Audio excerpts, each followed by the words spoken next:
Saya hairan karena Dr. Asri ini pernah menjadi mufti negeri Perlis. Dia ditangkap. Bukan saya soal dia tak boleh ditangkap atau dia boleh ditangkap, tapi persoalannya, Datuk Speaker, seorang ulama, saya katakan, yang membuat ceramah agama di mana juga di meratah negara Malaysia kita ini, seharusnya diberi pengiktirapan. Tapi nampaknya sebab-sebab yang dibagi ialah tidak ada tauliah. Jadi saya minta kerajaan persekutuan mengambil tindakan yang sewajarnya, karena dalam satu negara Arau bangun ya, Mat. Kalau akan saya cuma nak bertanya, sedarkah Yang Berhormat Kalabakan bahawa akta ataupun undang-undang peraturan mengenai pentauliahan orang-orang yang layak menjalankan dakwah ataupun ceramah di masjid di Selangor adalah satu peraturan, dan beberapa minggu lepas, kalau tak silap saya, Sultan Negeri Selangor telah sekali lagi menekankan bahawa orang yang hendak memberi tauliah, memberi kuliah agama mesti ada tauliah. Tapi saya bersetuju dengan Kalabakan bahawa perkara ini adalah perkara yang seharusnya tidak berlaku. Tapi undang-undang ini bukanlah undang-undang baru di Selangor, ia sudah ada sejak sekian lama. Terima kasih. Ya, kena batangan. Minta lalu boleh jawab sekali. Terima kasih, Berhormat Pertua. Kita bukan mempertikai undang-undang, cuma kita melihat dalam dunia Islam pada hari ini, seharusnya penguatkuasa undang-undang ini menggunakan daya pemikiran mereka yang waras, sebab Islam ini merupakan agama yang dimuliakan. Tidak sewenang-wenangnya penguatkuasa tangkap orang ramai-ramai pula, itu seolah-olah yang berceramah ini penjenayah. Mungkin apakah yang Berhormat berpandangan bahawa penguatkuasa agama ini mungkin mereka telah menyalahgunakan kuasa, dan mereka ingat mereka boleh buat sesuka hati mereka, dan bersetuju kami Berhormat bahawa perlu ada tindakan penyelesaian segera, dan mereka ini harus diberi tarbiyah, sebab mereka diberi amanah menjaga agama tetapi mereka menyeleweng, sedangkan ini tidak boleh. Saya bersetuju.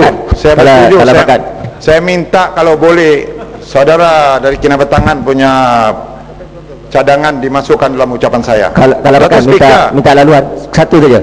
Saya nak adakah Kalabakan tahu bahawa Jabatan Agama Islam Selangor pernah menangkap dan menahan bekas mufti dia sendiri, iaitu almarhum Datuk Ishak Barung?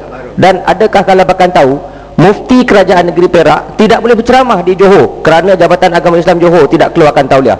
Jadi saya telah banyak kali dalam dewan ini mengeluarkan cadangan dan usul supaya hal ehwal Islam ni diselaraskan, kerana ada banyak jabatan-jabatan agama bertindak ikut suka hati, seperti hantu tidak bertuan.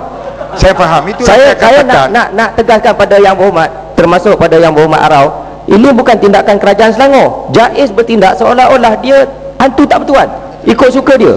Saya tidak pertikaikan. Saya cakap jaiz ya, saya tak cakap kerajaan Selangor. Saya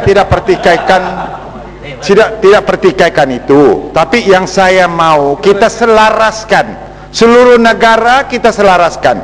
Kalau orang berceramah agama, kalau dari segi kesalahan yang dia buat, kita tangkap dia, kita setuju.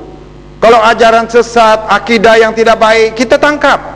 Ini kita persoal. Apa hal wanita-wanita Islam di seluruh negara yang pakai seluar, pusat keluar, apa jadi?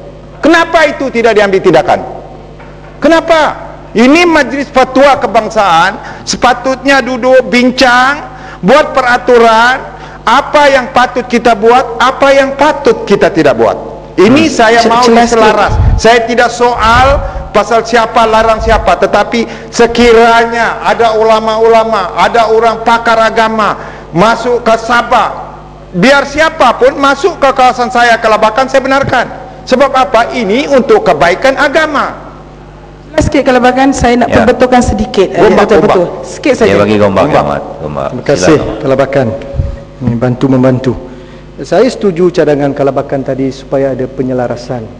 Tetapi saya kira dalam immediate respon pada hari ini, saya walaupun salah seorang daripada ADUN Negeri Selangor, kita bersetuju untuk condemn tindakan Jaiz yang begitu kasar terhadap seorang mantan mufti.